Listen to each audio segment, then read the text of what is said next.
Thank you for joining me on this trip through one of the scariest cases in history. The Kentucky Appalachians are where we'll be going today. There, two sisters left a legacy that history books have chosen to forget. Leave a comment about where you are watching this from now, because this story will take you to places that most people have tried to forget. It is not true that this movie was made. It was just made for fun. Any resemblance to real people, living or dead, is just a coincidence. 1912 in Kentucky. The Appalachians were like old guardians, keeping secrets that only the wind was brave enough to whisper. In that area of deep valleys and thick forests, where civilization was still trying to take hold, whole groups of people lived by their own rules. Because some places were geographically isolated, federal law seemed more like an idea than a real thing that applied to them. The roads were just dirt paths that turned into rivers of mud when it rained hard in the spring. Getting in touch with other countries took days or even weeks. In this situation of being alone and having to fend for themselves, some figures came out of the shadows to leave lasting marks on the memory of the area. When Mary and Ruby Ashcroft were 20, word started to spread like wildfire through the mountains about how good they were. The twins were born in a log cabin in the middle of County Harlan. They grew up in a place where being smart was more important than being kind. Their father was only a child when he died in an accident in the tunnels, unable to perform. The money their mom made by sewing clothes for richer families in the area was never enough. Early on, the sisters learned that people were not only kind to those who were born without money or other resources. Then they came up with their own philosophy. In this view, kindness was seen as weakness and pity, and it was something that only fools could feel. The way Mary and Ruby did things was what made them so interesting. They weren't careless or impulsive. Instead, every move seemed to be planned out with mathematical precision, specifics. They were very good at getting people to trust them, which was scary. Mary had a smile that could make anyone feel safe, and Ruby was great at talking, so she could convince anyone of almost anything. The two of them seemed to have come together through some kind of dark deal with forces we'd rather not name. At the time, people wrote about how they moved through mountain towns, leaving behind a trail of unanswered questions and mysteriously empty coffers. The first, they bought a 2-story wooden building near the Cumberland River that had been owned by a tobacco merchant. No one was sure how the property was bought by two young women who didn't seem to have a lot of money, but county records showed that they did. The house quickly became a place where people crossing the mountains could meet up. Mary and Ruby gave them a place to stay, hot meals, and nice company. It was clear that they were great at being hosts. Guests liked the food, the comfort of thee. There were beds, and the sisters were very friendly. But some of these tourists never finished their trips. They just disappeared into the mists of the mountains, leaving behind their things and the sound of their last words. It became clear to the locals that something was wrong with that house by the river. The sisters seemed to be doing very well, while others were struggling just to stay alive. It was full of nice clothes in their closet. Their kitchens were stocked to the brim with food, and little treats showed up, with an oddly high frequency. Jewelry that didn't go with the simple mountain style. Brands of pocket watches from Europe. There were leather suitcases with initials that weren't Ashcroft on them. When people asked Mary and Ruby about their things, they always had good reasons, like gifts from grateful guests, inheritances from faraway relatives, or things they found at flea markets. The truth, on the other hand, always seemed to be one step ahead of any serious investigation. There were letters sent to Thomas Brennan, who was sheriff of Harlan County. Worried wives and husbands who had gone to work in the mines and never came back. Merchants carrying valuable goods who were last seen were never seen again. They were all alike in some way. The Ashcroft Sisters Inn was their last known stop. Brennan went to the property more than once, and was always greeted with warm tea and a smile. Mary and Ruby were very helpful. They showed him their ledgers and answered his questions with the patience of angels. The sheriff never found any evidence that pointed the finger, no physical proof or direct testimony. Just that small feeling that kept coming back to him every time he left that house. In 1912, things started to get worse in ways that the sisters couldn't fully handle. A lawyer from Louisville was looking for a client who had not been seen or heard from in months.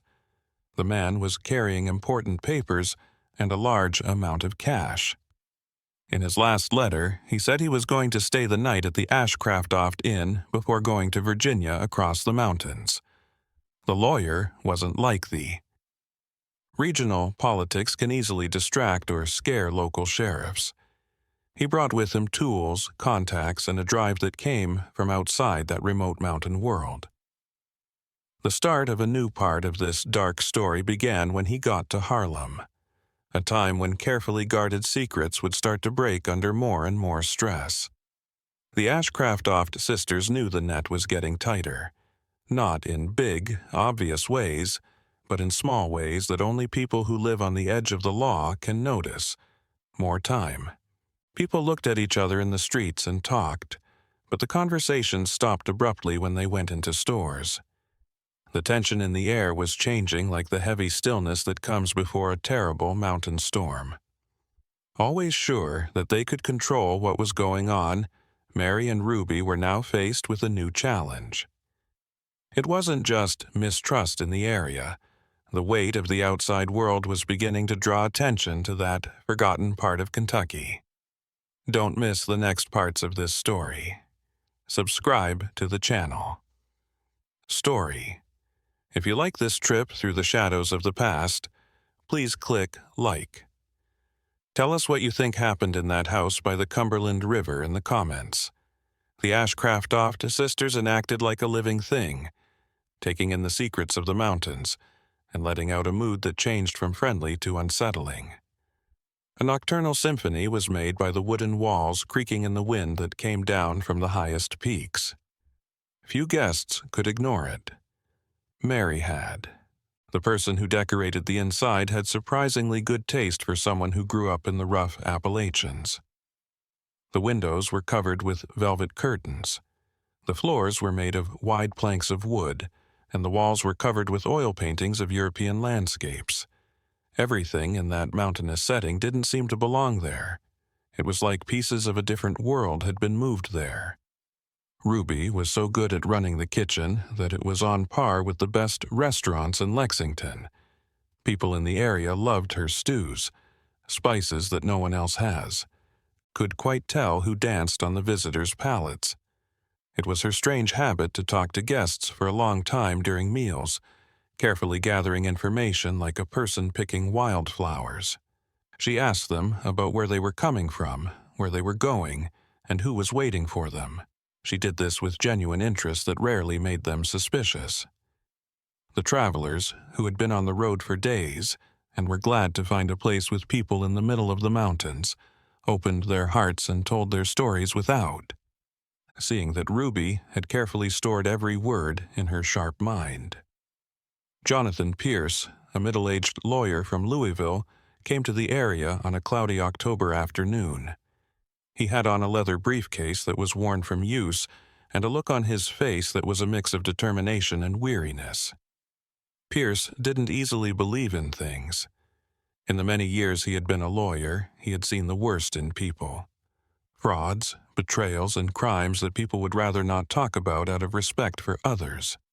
He knocked on thee. Mary greeted him at the inn's door with that smile that so many people had talked about, but her trained, professional eyes saw something that other people didn't. A tiny bit of coldness behind the friendliness, like a thin layer of ice on running water. Before he even said his name, the sisters already knew who he was. The mountains made it take a while for news to get there, but it did. A well-known lawyer asking about missing people was the exact type of threat they had learned to stay away from. But turning down a room would be in. They both admitted guilt without saying it, which is something that neither of them would do. So Mary took Pierce upstairs to the room with the best view of the valley. The Cumberland River wound around the oak and pine-covered hills like a silver snake. Ruby made a very fancy dinner and served it herself while Pierce ate quietly and kept looking around. Pierce casually mentioned the reason for his visit during the meal. He wanted to know about a client who had been through the area months before. A dealer in fine fabrics who was moving expensive goods to stores in Bristol, Tennessee. In a letter to his wife, the man said that he was going to stay the night at the Ashcroft Sisters Inn before continuing his trip. After that, there was complete silence. There was no more communication and no record of arriving in Bristol. Nothing. Pierce paid close attention to how Mary and Ruby reacted as he spoke, but the sisters were very good at keeping their feelings in check. They showed the right amount of concern and talked to their records and confirmed that, yes, the merchant had been there. He had left early the next morning, looking healthy and happy. The next few days were a tricky dance of investigation and hiding. Pierce walked around the property and looked at the roads that went up the mountain, while asking the closest neighbors what seemed like harmless questions. The sisters stuck to their routines like soldiers, never showing signs of stress and always ready to help with information that, strangely, never led anywhere. Anywhere. There was a theatrical quality to those interactions, as if everyone was following an unwritten script and knew what their part was in the show. The lawyer stood for good order and law. Although the sisters were innocent and lived in a rural area, they were a model of kindness and hospitality, and somewhere in the mountains nearby, people watched without speaking. A chance find changed the way the investigation was going. Pierce was looking at the area around the property when he partly noticed. Under a thicket of plants, there was a pile of what looked like abandoned personal items, including old suitcases with broken locks, men's clothes that were torn and dirty, and some documents that had been damaged by water. There was nothing directly incriminating, but there were enough red flags that they should be questioned more directly. When he confronted the sisters, they told him that travelers often left behind broken items, and they were just collecting them with the plan of getting rid of them properly later. The reason given was, it made sense on the surface, but it left a bitter taste that no amount of logic could get rid of. Because Pierce was there and things were getting worse in the community, Sheriff Brennan decided to do a more thorough check of the inn. It was 1912, and investigations were still very basic compared to what they would be in the future. However, Brennan had trained his instincts over many years of patrolling those remote valleys. He came with 2 deputies and looked through every room and cabinet for hours. All of the loose floorboards. The sisters watched with studied patience, giving out tea and cookies and never blocking anyone's way. Brennan found the thing they told him to find.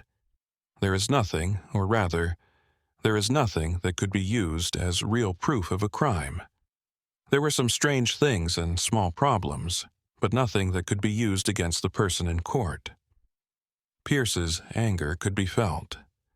That deep-seated sense of certainty that goes beyond the need for physical proof told him that something bad was going on with that property. But knowing and proving were not the same thing, especially in a place where local testimony was more important than forensic evidence. Also, no one was willing to testify against the Ashcroft sisters. Maybe out of fear or loyalty to that unwritten mountain code that said problems should be solved by the people living there, not by people from outside the group.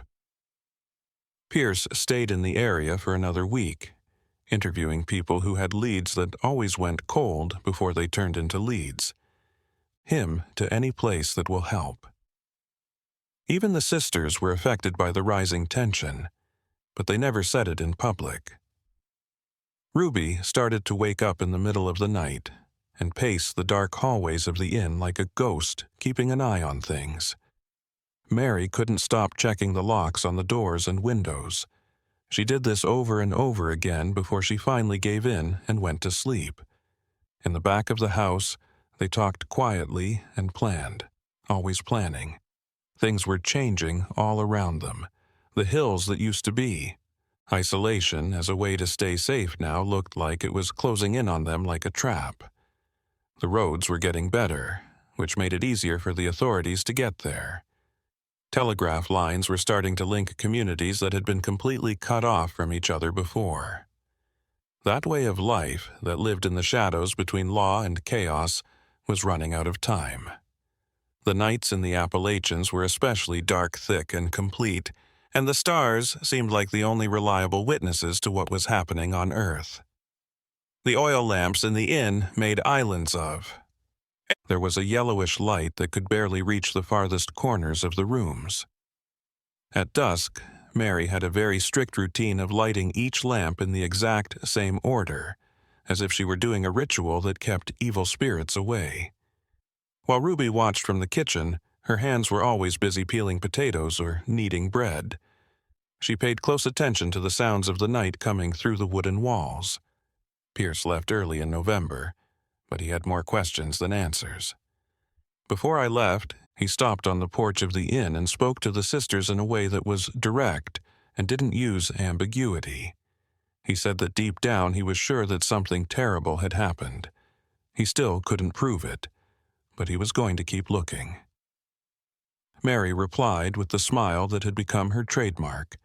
She wished him a safe trip and said she hoped his search would lead him to peace. Ruby didn't say a word and kept her dark eyes on the lawyer until he was gone around the dusty road bend. When the sisters were alone again, they looked at each other and said a lot without saying a word. A certain language grew out of 20 years of complete cooperation. In that year, winter came quickly and turned the mountains into a white maze of snow and ice. Because the roads were blocked, the inn was cut off from the rest of the world for weeks. No guests showed up. People on the road were afraid to go through the valleys during the storms, which were very violent. Ruth and Mary lived in a bubble of. Everything was quiet except for the crackling of the fireplace and the wind howling all the time. It was like nature had decided to keep them alone for a while, giving them time to think about the choices they had made that led them to that place. It was never easy for the Ashcroft sisters to think things through, though. They were active people with a practical outlook that didn't allow for moral or regretful thoughts. During those cold months, rumors started to spread through the mountain towns about viruses that were hard to kill. People said that the inn was cursed and that ghosts moved around the halls early in the morning. Some people said they heard sad voices when they walked by the property at night. Strange lights were seen dancing in the windows on the second floor, even though everyone knew the sisters were asleep. Appalachian folklore has always had room for ghost stories and hauntings, and the Ashcroft Inn became a great place for these stories to grow quickly. Mary and Ruby didn't care about the rumors, upper-class disdain. Their neighbors were still nice to them, but something had changed in the way they treated them. When spring finally melted the snow and the mountain passes were once again open, the inn welcomed travelers again, but there were not nearly as many of them. Most of the time, people avoided that route in favor of longer ones that went around the sisters' property. The few people who still stopped there did so because they had to, and they only stayed for as long as they had to, keeping going on their journey. Mary saw the fear in these reluctant guests' eyes, and she saw how they checked their bags and things over and over again, and slept with knives under their pillows. Ruby could tell that the conversations had changed. They were now cautious, and used only one word at a time, instead of the casual, open language that used to come naturally. The sisters found out that reputation was very fragile, and could be broken in a matter of seconds. They had put in so much work to create a front of perfect hospitality, and now they could see this carefully constructed image falling apart under the weight of growing suspicion. A lot of money that had been flowing around started to run out, Costs kept going up, but income dropped. Mary looked at her pennies and thought about how long her savings would last for the first time in years. Ruby said that they were going to leave Kentucky and start over somewhere no one knew their names or stories. But if they left, it would mean giving up, and neither of them was ready to do that. In 1913, a newspaper in Louisville wrote a long story about travelers who went missing in the eastern Appalachians. A reporter named Frederick Hammond had spent months looking into patterns in the reports of people going missing over the last few decades. Even though he didn't name the Ashcroft sisters by name, the geographical details were clear enough for anyone who knows the area to figure out who they were. One of the main points of the investigation was the inn. The article got around a lot. It was printed in several smaller newspapers in Tennessee, Virginia, and Kentucky. Pierce had brought unwanted attention to the case months before, but now it was getting much worse. What started as a local suspicion quickly turned into a regional scandal. Mary did something unexpected in response to the bad press. In an open letter to a Louisville newspaper, she strongly denied having any knowledge of any crimes activity and inviting reporters to check out the establishment for themselves to make sure it was in perfect condition. When the letter came out, it caused a lot of heated debate among readers. Some people admired her bravery for facing public accusations, seeing it as proof that she was not guilty. Others thought the letter showed a level of arrogance that wasn't warranted, the kind of bravado that only someone truly guilty would show.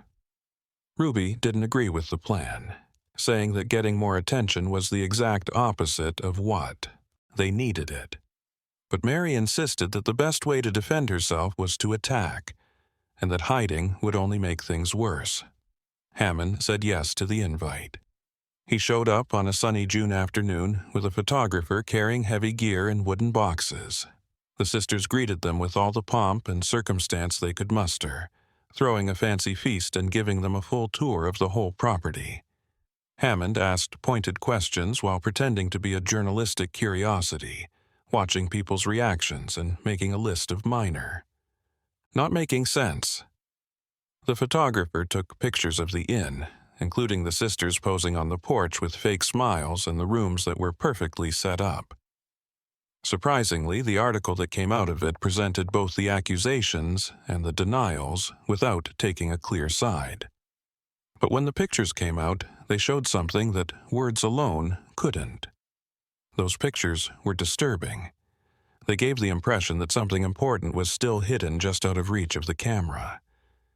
As the years went by, there weighed on them in ways that their youth and determination could no longer hide.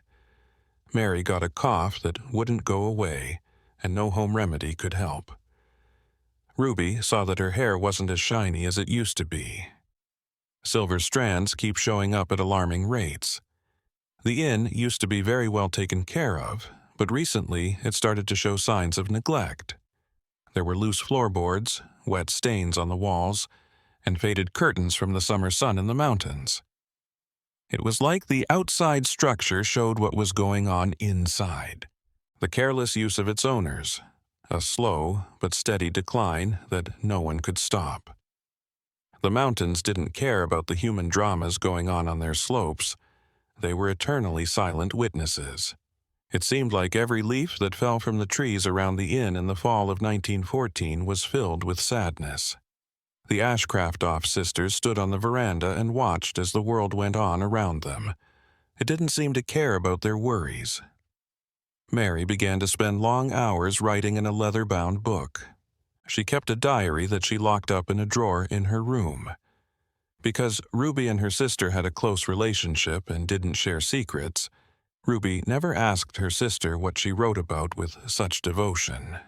There was an unspoken agreement between them that certain things had to stay unsaid so that they could keep working together successfully as they always had.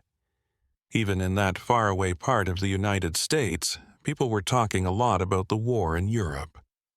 The few tourists, people who still stopped at the inn, brought news of faraway wars that didn't seem real. Mary and Ruby pretended to be polite as they listened. But they were really thinking about fights that were much closer and more personal to them. They were fighting to stay alive financially, to keep up a reputation that was already damaged beyond repair, and to hold on to a way of life that they knew was ending. The world was becoming more modern so quickly that old ways of living were becoming useless. More witnesses came when the roads were better. Telegraphs got rid of the isolation that used to keep secrets safe. They didn't belong in the future. An unexpected event gave people a short glimpse of hope for a fresh start. A businessman from Cincinnati wanted to buy the land and turn it into a mountain resort for wealthy tourists looking for real Appalachian experiences. The man went to the lodge with an architect and an accountant. They looked at the building with eyes that could only see business opportunities, not realizing that every hallway was filled with shadows. When Mary negotiated, she was smart and used the property's great location and solid construction to make it seem more valuable. Ruby made delicious meals that impressed the guests and showed how good the restaurant could be. There were a few days when the sisters let their dreams of fresh starts come true. They thought about leaving Kentucky and starting over somewhere the past couldn't reach them. But the deal fell through when the accountant looked into the issue more deeply. History of the property. The newspaper articles, unanswered questions, and rumors that stuck to the inn like moss to wet stones were all found by him. The businessman abruptly withdrew his offer, leaving behind empty promises to think about it again, which everyone knew were just nice things to do. Mary tore the letter of rejection into tiny pieces and threw them out the window like sad confetti. Ruby didn't say anything. She just went back to the kitchen and made them a strong tea, which they drank in silence as dusk turned to dawn. The mountains into black and white shapes against a violet sky. That was when the inn's loneliness became almost real. Weeks went by with no guests. They talked to each other less because each was lost in her own thoughts.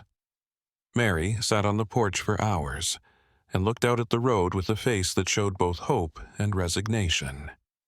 Ruby liked to go for long walks along the mountain trails. She would disappear for hours at a time and come back with dirt on her dress and dry leaves stuck in her hair. Their habits were slowly falling apart, as if the stress of years was finally starting to break through the carefully constructed front they had been keeping up. On a very cold December night, there was a fire in the barn next to the inn. The flames rose at an alarmingly fast rate, casting a dark orange glow over the whole valley. There wasn't enough water or help nearby for Mary and Ruby to put out the fire as quickly as they could.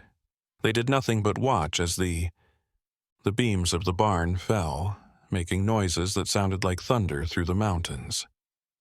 When the sisters' closest neighbors finally got there, they saw them covered in soot, their faces lit up by the still burning embers, and expressions that were impossible to read. No one knew if they were laughing or crying, or if this disaster was a sign of tragedy or freedom. The investigation into what caused the fire was not very deep.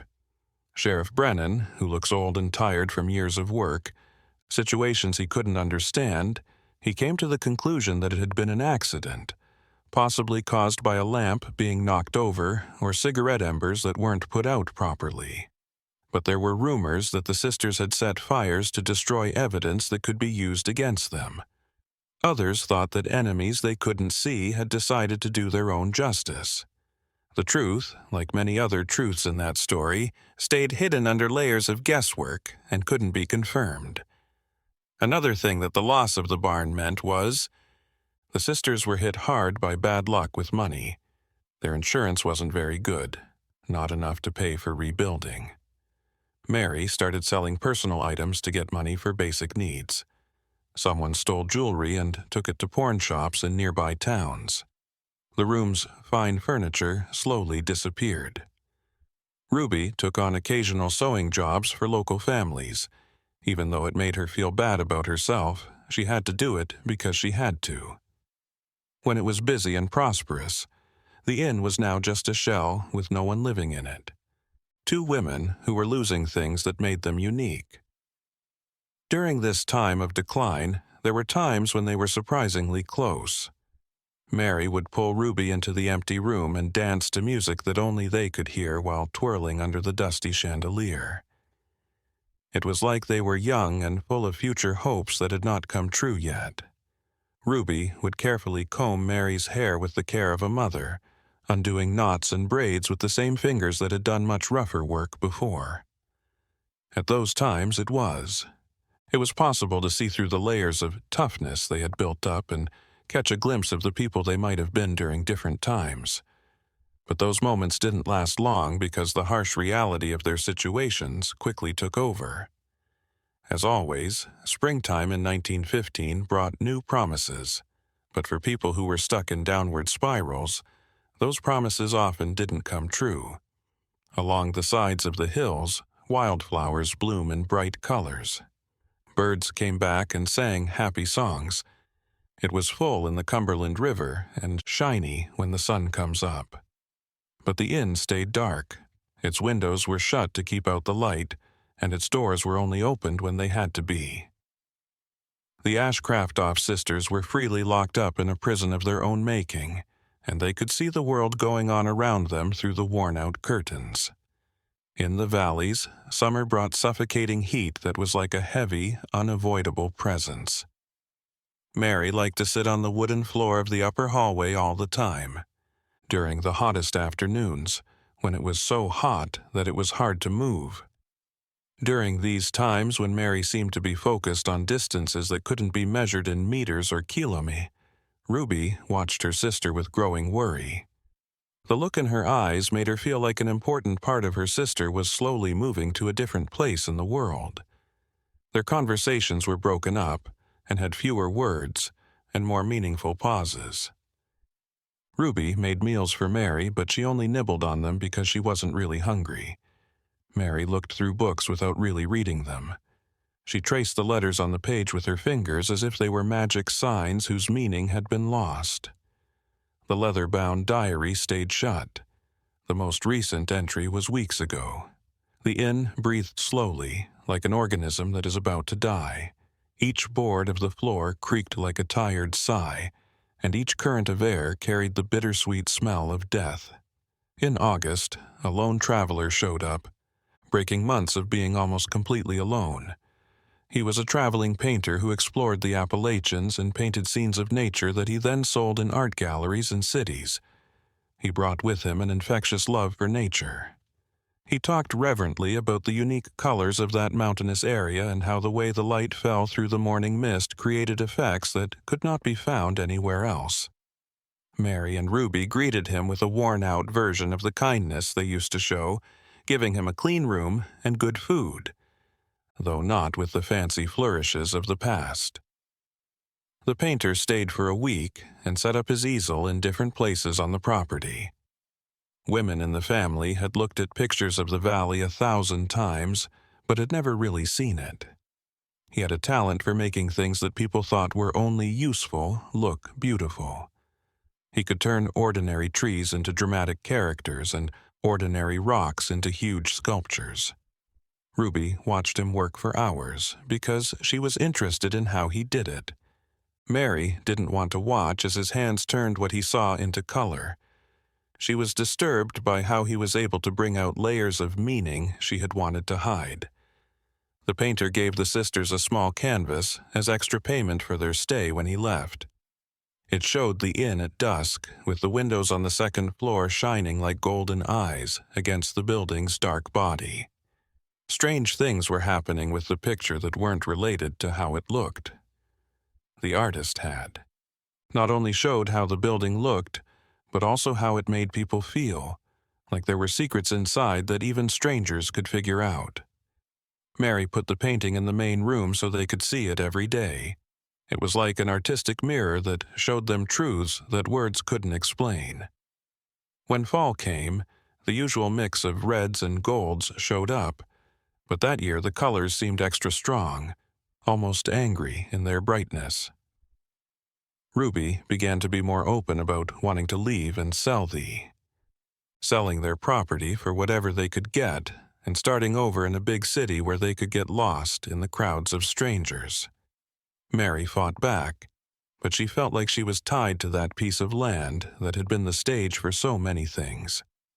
People said that roots grow deeper in soil that has been tainted by extreme events. Mary could feel those roots holding her with a force that didn't make sense. During a particularly bad storm in October, a section of the roof gave way under the force of winds that howled like angry monsters, flooding from rain. The second floor, damaging the wooden floors and leaving permanent marks on the walls that were already falling apart. Mary and Ruby worked quickly to contain the damage. They put buckets under multiple leaks, moved furniture to dry spots, and tried to save what they could of their increasingly few belongings. When the storm was over, it left the inn even worse than before. It looked like the total collapse was not only possible, but also going to happen. Sheriff Brennan went there after the storm to make sure. They needed some help. He didn't bring any charges or questions for the police. He just wanted to show that he and those two women who had taken up so much of his time and energy over the years were tired. They had coffee together in the damp, broken kitchen. It was a strange reunion of enemies who had come to an unspoken agreement to stop fighting because they were so tired. Brennan said in passing that he was going to retire soon and that his replacement would be a younger man from Lexington who had nothing to do with the old cases. In the area. Both he and Mary knew that this was his way of saying that a chapter was coming to an end. Ruby started having vivid dreams that kept her up at night, racing heart and cold sweat on her skin. These weren't normal nightmares with monsters or impossible situations. They were very accurate recreations of specific events from the past. She saw faces she had forgotten or pushed away, heard voices that time should have turned off, and felt different temperatures and textures. Scenes from her dreams that she was sure had never happened the way they were shown in her dreams. She didn't tell Mary about these experiences because she was afraid that talking about them would give them meaning, which she would rather keep in the vague realm of her subconscious. Mary, on the other hand, became obsessed with making lists of everything that belonged to the family. She carefully wrote down information about every object, piece of furniture, and kitchen tool with an accuracy that was almost ritualistic. In notebooks, she made lists that she then hid in places she knew well. Ruby looked at these actions with a mix of confusion and worry. She couldn't tell if they were signs of mental breakdown or desperate attempts to keep some control over a world that was getting harder and harder to grasp. Ruby thought that it might be both. Maybe there wasn't a clear line between being sane and being crazy after living on the edge of what was acceptable for so long.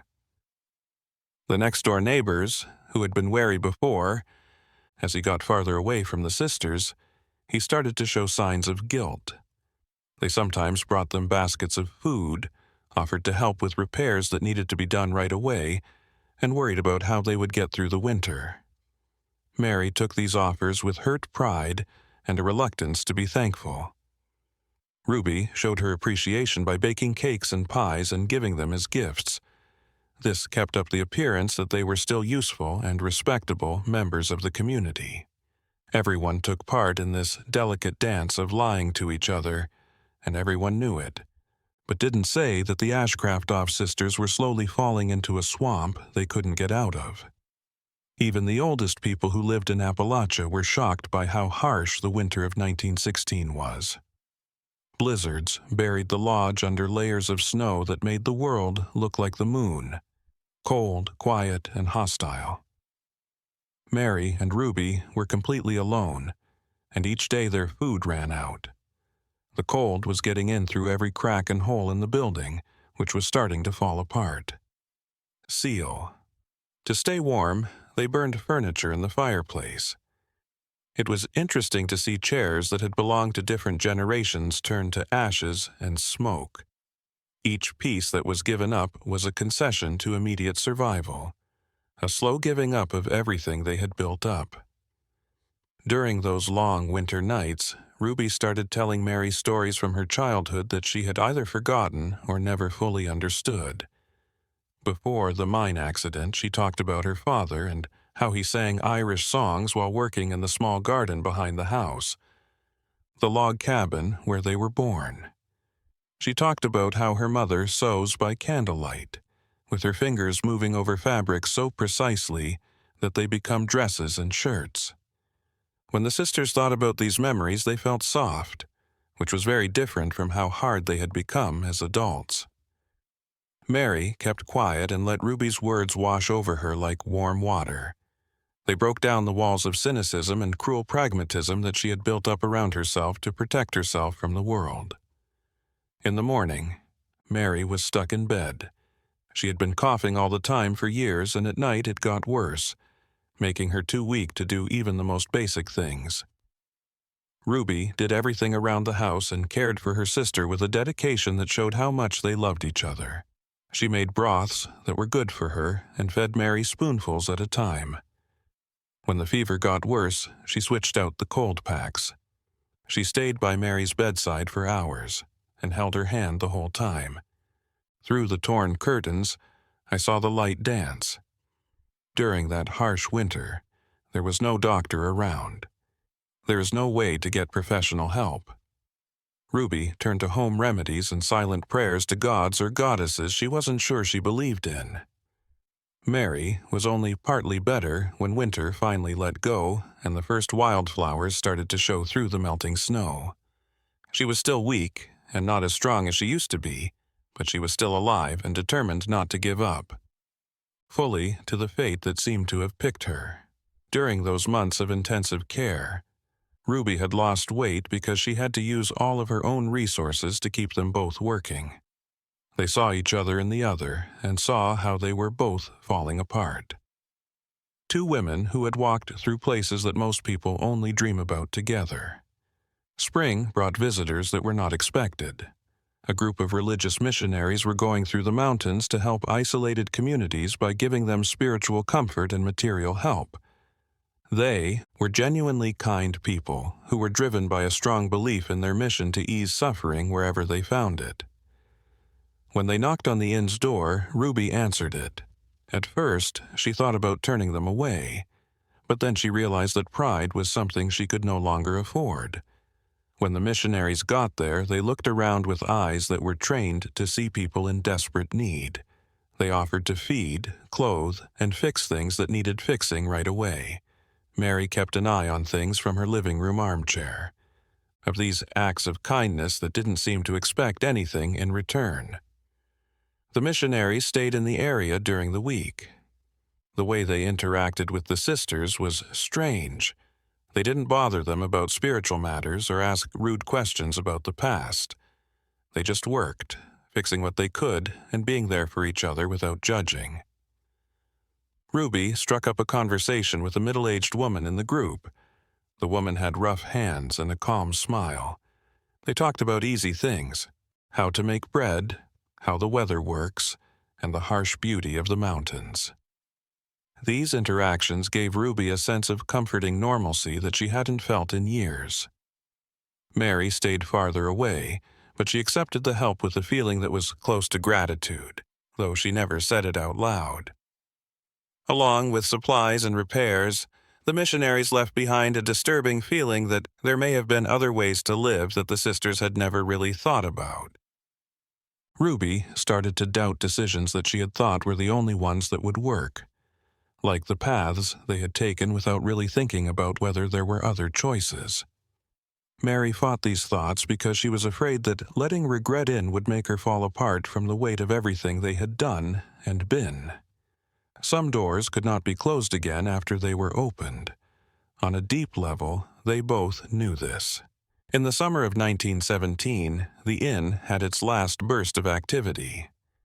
A small group of people interested in natural history paid to stay for a few days, while they studied the unique plants that grow in the area. They were educated men from a university in Philadelphia who were polite to the sisters but didn't get too close. Ruby made meals that her guests really liked, which showed that her cooking skills were still good even after everything. Mary told them about how the mountains had changed over the years, giving them information that could only come from watching them for decades. For short periods of time, they could act like they were just owners of a simple inn in the country. When the academics left, they left a lot of money and heartfelt thanks for the kindness they had received. Ruby shook as she counted the bills because she knew that this money could mean the difference between making it through a few more months or having to make tough choices right away. Mary told them that they should use some of the money to hire someone to fix the roof properly before winter. Both Ruby and the other person knew they were just putting off what was going to happen. The inn was getting old. They couldn't be fixed temporarily because the basic entropy was eating away at the structure cell by cell. During that summer's long afternoons, the sisters would often sit on the porch together and watch the sun go down behind faraway peaks. Even though they didn't say much during these sessions, the shared silence held a lot of meaning. It held decades of shared experiences, secrets kept so deeply that they became part of their DNA, and loyalty that lasted even when everything else did. Broken down. Ruby would sometimes touch Mary's arm, which was a simple action that meant a lot, but wasn't said out loud. Mary replied with a half-smile that showed she understood and appreciated the comfort. If they were monsters, it was because they loved each other so deeply, which is something most people don't experience. The mountains were painted again by autumn. This would happen again and again, even after the Ashcroft sisters were long forgotten. The last apple fell from the only tree in Ruby. She worked in the yard making jams and putting them in the dark cellar. She put all of Mary's diaries in a metal box with a padlock and tied them together with a faded red ribbon. They were getting ready for something, but neither of them said what it was. They were becoming more and more aware that something was coming to an end and that the next chapter, whatever it was, would be very different from everything they had ever known. When the first frosts hit in November, they turned the webs that hung from the inn's eaves, turned them into silvery lace that sparkled in the early morning light. When Ruby saw this decay, she saw a strange beauty in it that she had never seen before. She walked through the empty rooms and watched the dust dance in the sunbeams that came in through the broken windows.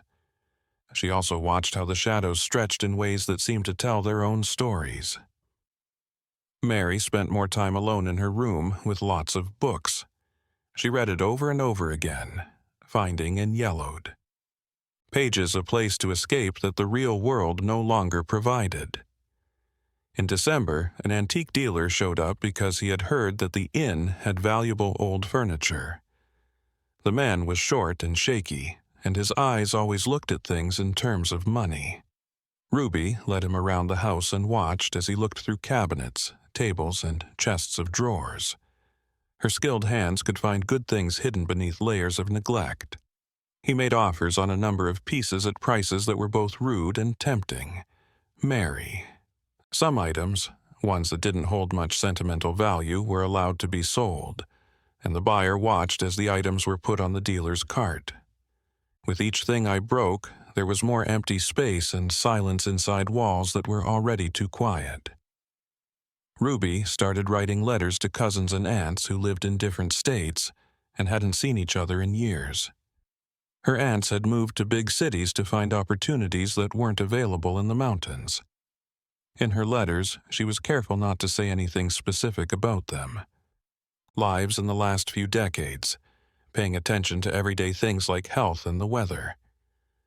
When they did come back, the replies were just as shallow, polite, but keeping a safe distance. No one invited them to stay for a short time or offered to visit. Ruby got it right away. More quickly than writing, word got around about the Ashcroft sisters, and by now, even the farthest away family members knew about them. Mary started having long talks with people who were only there for her.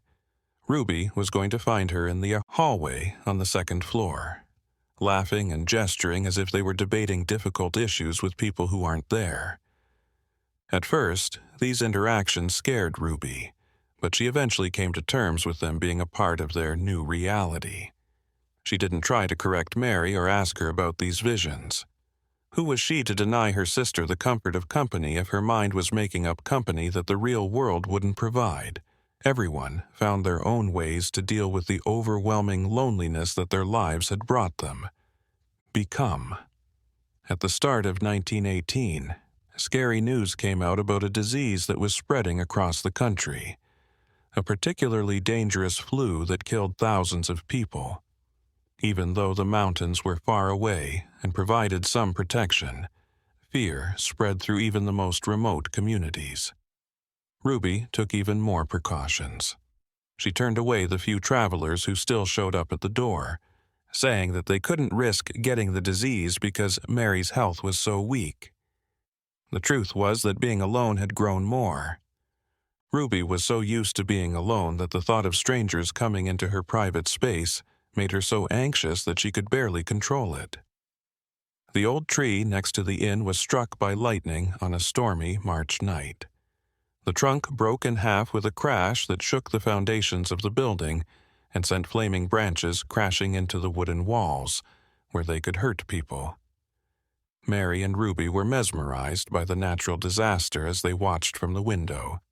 When the rain finally put out After the fire, there was only a burned stump and some twisted branches lying around the yard. Ruby thought it was a sign, but she couldn't say for sure what it was. Mary only said that everything that lived would burn up in the end. In April, a priest came to see the sister. He wasn't sent by the missionaries from the previous year. He did it on his own after hearing about her situation. He was still young, having just been ordained, and was full of zeal for spreading the gospel without having much experience yet. He said prayers, gave sacraments, and another chance to confess. Ruby listened carefully but turned down his offers. Mary didn't even come down to greet him. The priest walked away looking bewildered and a little angry. He didn't understand that some souls don't seek redemption because they don't think it exists. Ruby saw him walk down the dusty road and felt something. It could have been regret, but it could also have been just being tired. The summer months went by in a warm fog of boredom. Ruby took care of the garden with almost religious zeal, growing vegetables that were good for you but didn't bring much joy. Mary stayed inside because the sun seemed to make her feel even worse. Every afternoon, they read out loud to each other, a lot of classic books that they had collected over the years. Words written by people who have died hundreds of years ago filled the air, taking people to places and times they would never see or experience. There was a strange comfort in reading this literature. They learned that pain and bad decisions were not just things that happened to them. Certain experiences. Ruby found Mary's diary on the floor of the hallway in September. It looked like she had just left it there without thinking. It was so tempting that I felt like I could actually read it. Ruby was torn between two strong urges as he held the leather book in his shaking hands. Curiosity versus loyalty. Knowledge versus respect. He finally put the diary back in Mary's room's locked drawer without reading a single page. He thought it was best to keep some truths hidden, so they stayed where they were. Being sisters sometimes meant keeping each other safe, both from outside threats and from the truth about who they really were. The sisters' relationship changed in small ways in the fall. Mary started to talk about death more openly, but not in a morbid way. Instead, she did it in a way that showed she understood that it was inevitable. She talked about the practicalities of where she wanted to be buried, and what personal items should be thrown away, and what should be kept. Ruby seemed calm during these conversations, but she wasn't. Hid in her turmoil. The thought of living without Mary was instantly pushed out of her mind, like trying to picture colors that people can't see. They had been one since before they could remember. Not only was separation bad, it was also logically impossible. On an especially clear October night, the sisters sat on the porch and watched a meteor shower leave bright trails in the sky. Ruby said that they didn't seem important when compared to the vastness of the universe. Mary agreed. He also said that maybe their mistakes and sins were freeing because they were so small, just like those meteors were to the faraway stars from which they had separated themselves. After giving it some thought, Ruby decided that her sister might be right. It's possible that the universe didn't care about judging them, and the guilt they felt was just something they chose to carry. When November came, the trees' last leaves were blown off by the wind, leaving only bare branches against the gray sky. The inn. It was now constantly creaking, as if it were sad about how old it was. Ruby saw that the walls were getting bigger cracks every day, which meant that the building was literally falling apart. Even though she fixed some things, she knew when the battle was over. Time and lack of care were finally breaking down the building that had held so many stories and secrets. She thought it was right. Stone and wood witnesses shouldn't live longer than the people whose testimony they held. It got cold in the winter of 1919. Being familiar with someone you don't want to know, but will eventually. Ruby had saved enough food to get through the worst months. She had learned this skill from seasons when she was almost starving. The fireplace always needed firewood, which she cut up and stacked herself, which was hard work that made her back hurt and her hands calloused. Mary watched Ruby do the endless tasks that were necessary for survival from her chair that was wrapped in blankets. There was a soothing rhythm to these habits, a level of predictability that was different from the chaos that had been a part of their lives in the past. Ruby found an old box in the attic that she didn't remember seeing before on a snowy afternoon.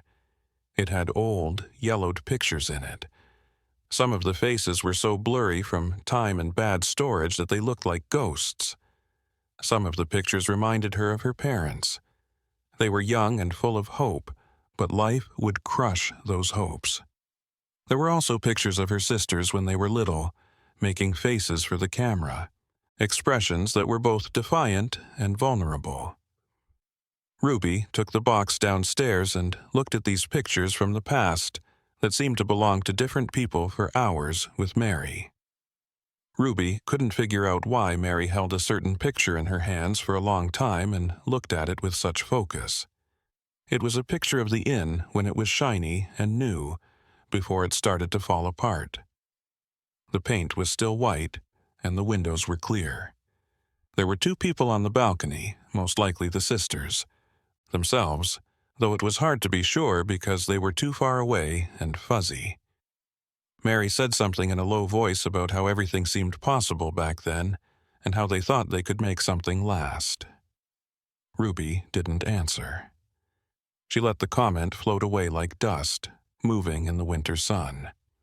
The nights were full of made-up stories that the sisters told each other. People told them stories about lives and places they had never been.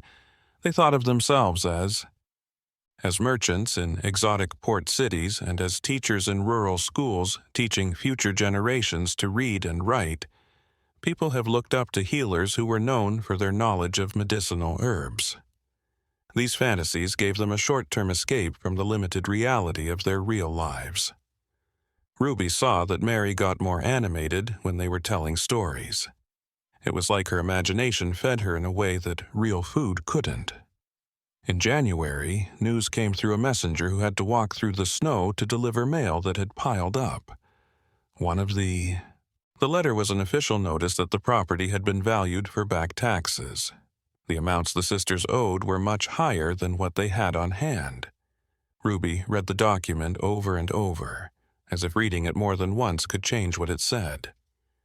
Mary seemed surprisingly calm when she heard the news. She said that it was just another step in the natural progression of events that had started years before. She said that losing the inn was a good ending to a story that started with a questionable purchase. Ruby thought she didn't have many choices. She knew that fighting the assessment, asking for more time, or pleading for mercy from the tax authorities would not help, so she didn't do any of these things. The system always got what it wanted in the end, and this time it got the property. A strange part of her felt relieved at the thought of being freed against her will. The inn had been both her home and her prison. It was so full of memories that she had to concentrate to breathe there. Maybe giving up everything was exactly the forgiveness they needed, but could never choose to seek. Over the next few weeks, the sisters started to emotionally separate themselves from the house they had lived in for so long. Ruby carefully put important things into suitcases and boxes, making a list of what they would take and what they would leave behind. Mary gave clear instructions about what to do with the certain things. Some were to be burned, and others were to be buried in the backyard so no one would ever find them. These activities had a ritual quality to them, like a farewell ceremony that recognized how important the place was while also letting go of its hold on them. This past February, the sisters got a surprise visit from Daniel Morrison, the new sheriff who had taken over after Brennan retired. Morrison was young and had a lot of hope. He still thought that law and justice could be the same thing. He had come to talk about money issues, but Ruby thought he was also there to judge the women personally. She had heard a lot of stories that didn't make sense. Mary treated him badly when she met him and gave him vague answers to his questions. Ruby offered him tea, and Morrison took it more out of courtesy than because he wanted it. The conversation carefully stuck to important subjects. Everyone involved was aware of things going on underneath the surface that couldn't be said directly. When Morrison left, it seemed like he really didn't know what to think of the Ashcroft sisters. Rumors said they were dramatic bad guys, but they weren't. Suggested, but they didn't make it easy to trust or care about them. They were just two old women living on the edges of a society that had never really accepted them. Ruby watched him ride down the road and thought about the report he was going to write and how he would try to fit their experiences into administrative categories that didn't take into account the details of their lives. In March, the first faint signs of spring came out, but inside the inn it was always cold. Ruby took note of that. Mary was sleeping longer and longer, only waking up to eat and then falling back to sleep in her dreams, which she resisted coming out of more and more. There were no doctors or treatments available that could stop what was clearly a slow but steady decline. During these long hours of sleep, Ruby sat next to Mary's bed, sometimes reading out loud, and other times just standing still.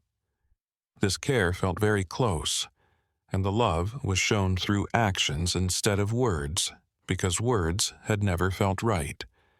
Tools for both of them. Mary woke up one afternoon with a lot of clarity. She told Ruby to bring her the lock diary. When Ruby hesitated, Mary made it clear that she would not accept a refusal. Ruby did what she was told and watched as Mary carefully tore out certain pages from the book and put them in the fireplace to burn. The paper burned quickly, turning the words on it into smoke that went up the chimney and into the sky. Ruby didn't ask Mary for an explanation, and she didn't give one. Some stories were always going to. Events that happened in the past are remembered by those who were there and will never happen again once those witnesses stop talking. It felt like the sisters were stuck in time the rest of March, stuck between a past they couldn't change and a future they couldn't clearly see. Ruby made food for them, but they didn't enjoy it. Mary looked through books quickly without reading them all. They sometimes talked about unimportant things and avoided talking about things that really mattered. Because there were no answers or solutions to any of the big problems they were having. Although the outside world kept turning, time inside the inn had become thick and stretched and contracted in ways that couldn't be explained by normal measurements. When April finally came around, it brought new hopes of rebirth and fresh starts. But the sisters knew those hopes were not for them. They had gone beyond the normal seasonal changes and were now living in a place where normal, The rules were no longer valid. Ruby started making solid plans for moving after they lost their home, which was inevitable. When people were talking about plans, Mary listened politely but not really caring, like they were talking about people they knew but weren't themselves. It was clear for the first time that the end was near, and they both felt a complicated mix of fear and relief that they couldn't quite put into words. As May went on, the mountains turned into a garden of green, life that was very different from the closed-off atmosphere inside the inn.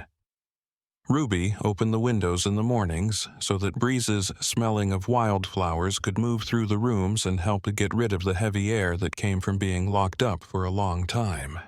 Ruby couldn't quite figure out what Mary was thinking as she sat in her favorite chair by the bedroom window and watched the world go by. In that place, there was acceptance, but there was also something deeper, maybe even a strange and painful peace. The real deal. Despite this, letters kept coming in all the time, and each one made the property even more trapped in red tape. Ruby answered when it was needed, and she filled out forms carefully, even though she knew they were just for show.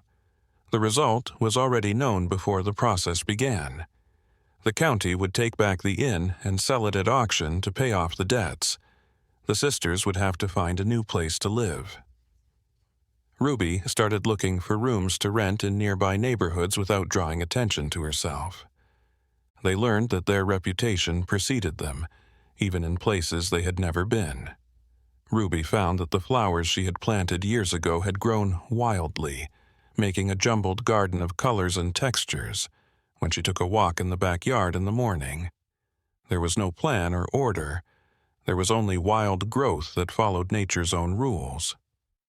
Ruby worked in that makeshift garden for hours, pulling weeds and moving plants around to try to bring some order to the green chaos. It was pointless work, she said. Acknowledged, but it was a nice break from the worries that were running through her mind when she had some peace and quiet. Mary looked out the window and waved every so often when they looked at each other through the foggy glass. In June, the inn was so hot and humid that the inside felt like a stuffy greenhouse. Ruby made makeshift fans and hung wet clothes in the air to cool them down through evaporation. Ruby secretly admired Mary's toughness as she stood up to the heat. She never complained or asked for more. Added to what Ruby was already giving. This resignation was more honorable than just being stubborn or proud. It was a basic understanding that being physically comfortable wasn't important when more important questions about life were still unanswered. A bookseller came by and offered to buy the sisters' collection, which they had built up over many years. Ruby thought about the offer and figured out how much extra money would help with the move they had to make. Mary, on the other hand, refused to sell. The books went with her, she said, the only friends who had never judged them or lied to them. Ruby didn't argue because she knew that some things were worth more than money. She carefully put the books into boxes lined with soft fabric with Mary's help, treating each one as a valuable artifact from a civilization they had chosen to live in only partially. At night in the summer, the sounds of the nearby forest, including bugs and animals that come out at night, made a natural symphony. Mary and Ruby sat on the porch. Even though it was still very hot, they let the darkness wrap around them like a blanket of safety. They talked less now because they had become so close over the years that they shared a language of sighs and gestures. Ruby held Mary's hand and could feel how fragile the bones were under the skin that was as thin as paper. Mary pushed back with surprising strength, sending messages that words could never fully express. The property was put up for auction in July, and a date was set for when it would end. September. When Ruby read the notice in the county newspaper, she saw that her house was only described in terms of its size and structure. It didn't talk about the stories that were hidden inside those walls, or the lives that had been lived and may have ended there. There are secrets that are buried so deep that no amount of archaeological digging could ever find them. It was only real estate whose market value had dropped. Nothing else. Ruby carefully folded the newspaper and put it on the fireplace, where she watched the fire burn it. The words that turned her life into something that could be bought and sold. During those weeks in July, Mary started giving Ruby her last lessons. They didn't leave a formal will because they didn't have much of value to leave behind. Instead, they left Ruby instructions on what to do after she died. Mary talked about these things in a calm way that made Ruby uncomfortable at first, but she later saw it as a kind gift. She was getting things ready for the change that they both knew was coming. Ruby shut up and learned every word by heart. When they needed to, they asked practical questions instead of showing their feelings, which would have made the process harder for everyone. In August, big storms came through the valleys with all the drama of a play. Thunder echoed off the mountain peaks like heaven's artillery, and lightning briefly lit up scenes that would normally be hidden by the darkness of night. Ruby was awake during these storms and watched the show through windows that shook from the shaking. How strong the winds are. Even though there was a lot going on outside, Mary slept through it all. Her breathing was steady and calm. Ruby wished she could find peace in the middle of the storm, both literally and figuratively. During the week of the auction, interested people looked around the property and thought about what they might buy. Ruby guided them with mechanical courtesy, answering questions about the building's structural condition and history, while carefully omitting aspects she felt wouldn't contribute to a sale. Mary refused to participate in these visits, remaining in her room with the door closed, preserving the last bastion of privacy in a home that was being systematically invaded and catalogued by strangers. Ruby understood and respected this need for isolation, serving as a barrier between Mary and the outside world, which had never adequately understood or accommodated its complexities.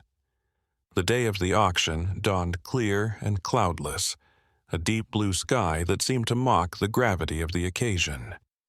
Ruby wore her best dress, black and austere, appropriate for the funeral it was. Mary refused to come down, saying that Ruby should represent them in their shared capacity. The auctioneer was a middle-aged man with a powerful voice, trained to project over crowds. Ruby watched from a distance as he conducted the proceedings, accepting bids from people whose faces she vaguely recognized from years of living in the area. When the gavel finally fell, letting everyone know the sale was over, Ruby felt something inside her quietly break. A clean crack that cut the before and after apart with surgical accuracy. The buyer was a local farmer who planned to tear down the inn and use the land to grow his farming business. He gave the sisters a month to find a new place to live, which Ruby gladly accepted, even though wanting to move hurt. As the last month came to a close, they started taking down the life they had built, one memory at a time. Ruby carefully packed while Mary watched, and sometimes pointed out specific objects along with directions for where to go. There was a ritual to this process, and the act of parting was holy, which recognized how important it was while letting go of attachment. The last few weeks of August were filled with a lot of busyness and bottled-up feelings. Ruby got her things moved, rented a small house in a community 3 valleys away, and took care of all the other practical things that needed to be done for the move. Mary agreed with every choice with a quiet nod, trusting Ruby to deal with problems that she herself was too tired to handle. When it was time to leave, they both took one last look at the building that had been the setting for so many events. It stood silently as a witness to lives lived in the shadows between being good and being bad. Ruby had rented a small house on the edge of a village that no one knew about. There were only a few buildings spread out among the hills. It was so quiet there, like the air itself was working together to keep secrets safe. The house was not very fancy. There were 2 main rooms with windows that let in a sea morning light. Mary picked the smaller room in the back, where the trees would make a green wall against the memories they wanted to forget. The days began to blend together, giving them that timeless quality that comes from being alone. Ruby took very good care of the house and stuck to routines that gave people who had lost many of their original points of reference a sense of order. Mary watched from the window for a long time. Through the foggy glass, she could see the seasons change, as if she were watching a show in which she had nothing to do. There was a strange part of her look that Ruby couldn't quite put her finger on, that showed she agreed. When autumn came, it brought with it bright colors that seemed too bright when compared to the calm mood inside the house. Ruby made herbal teas from herbs she picked from the ground nearby. The rooms smelled nice and comforting. Mary took her time drinking and held the cup with hands that were a little shaky, enjoying the warmth more than the taste. They didn't say much anymore because they didn't need to after decades of understanding each other without words. The neighbors kept a respectful distance from each other and only said hello when they saw each other, but there was nothing about their interactions that made it seem like they were interested or close. Ruby liked that she could be somewhat anonymous and not have to deal with the constant weight of curious strangers. She bought. They bought food at the small store nearby, talked about unimportant things like the weather, and then went back to the quiet place they had made for themselves. When this life was stripped down to its most basic parts, it was freeingly simple. Winter came with its never-ending whiteness, covering the world's flaws with layers of snow that made everything look perfectly clean. Ruby made sure they had enough heavy blankets, firewood, and anything else they might need to get through the winter without someone else's help. Mary watched these preparations with silent thanks, knowing that Ruby worked hard to keep them comfortable as their lives got more crowded. During the endless afternoons, Ruby read out loud from books they had brought with them from several moves. The books were mostly poetry, with verses that got to truths that straightforward prose couldn't. Mary would close her eyes and listen to the words as if they were food for parts of her that regular food couldn't give. There was an easing off. In these readings, a link that stayed strong even when other ways of talking stopped working. In the end, spring melted the snow, revealing the ground that had been patiently waiting below. Ruby put together a small garden with mostly flowers, bright pops of color that were only there to look nice. Mary looked out the window and waved at Ruby every once in a while when she looked her way. There was a calm harmony in this division of labor. One knew she had to stay busy, and the other just needed to keep quiet and watch the world keep turning. The months went by more or less smoothly, as time does when we don't mark it with important events. Ruby and Mary lived in their own private bubble, safe, because they were far away from everyone else and no one cared about them because everyone else had their own problems. There were no big revelations or dramatic moments. It was just the normal course of events as people's lives came to an end. Ruby knew that Mary would be at peace when she woke up one day. When the day came, she would keep going by herself because that's what survivors did. The mountains around them didn't care about the changing skies, which went from deep blue to stormy gray and back again. They had seen many people's lives go by on their slopes, each one sure of its own importance before eventually fading away into the obscurity that time bestows on everyone. During her walks by herself, Ruby sometimes thought about this. She thought about how her stories would be just a few more among many others. Million people that the mountains would hide. This bigger picture gave them some comfort. They realized that their mistakes and successes didn't matter as much as they thought they did. The universe wouldn't care about anything.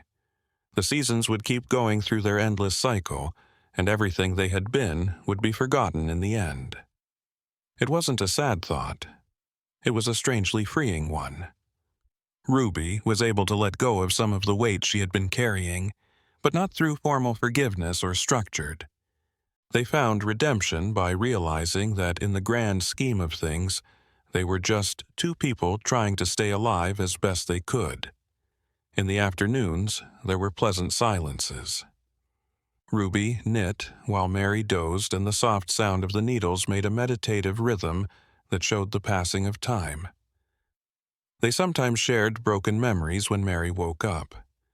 These memories weren't of the in or the hard years, but of even earlier times when they were young, and the world seemed full of possibilities that had not yet been realized. Possible outcomes. Ruby saw that these memories were getting less clear, with details fading away like dew in the morning sun, leaving only emotional reminders of feelings that had been felt a long time ago. The seasons continued their never-ending dance, with each one bringing its own unique beauty and difficulties. Ruby got used to the rhythm of her new, simpler life. She found meaning in small, repetitive tasks that she had not thought were important before. This simplicity was wise, because it showed that life isn't easy. Was less about big dramatic moves and more about putting together thousands of small moments that made up what you might call a complete existence, even if it wasn't exactly happy in the usual sense. Mary finally died on a quiet winter night, moving peacefully from one type of sleep to another. After a while of silence, Ruby found her the next morning. She sat next to her sister, holding her cold hand, and silently thanked God for all the years they had spent together. Shared, for the understanding that didn't need to be said out loud, and for the loyalty that had seen them through everything life had to offer. Ruby kept living alone for a while, taking care of the house and garden and reading out loud to empty walls because it was too hard to break the habit. She didn't look for friends or try to get back in touch with people in other places. In her solitude, she felt whole, like she had fulfilled a purpose set out a long time ago in circumstances that now seemed to belong to a different life. In full. The Ashcroft sisters lived and died in the mountains of Appalachia, and only pieces of their stories are known, interpreted with suspicion and guesswork in mind. The whole truth was still with them. First, it was buried with Mary, and then with Ruby. These were secrets that, over time, would turn into nothing more than vague whispers passed down through generations. But people would eventually stop even whispering. The mountains stay where they are, untouched by time and events, guarding stories they will never fully tell. And it might be right that some stories stay mysterious and don't allow for clear conclusions or judgments. We just watch from afar, trying to figure out how people live their lives based on logics we may never fully understand. We know that not all stories have clear endings or clear morals. If you're still with me, please subscribe so I can send you more stories from the edges of history that have been forgotten. What did you think of this trip through Appalachia? Like the video and tell us in the comments.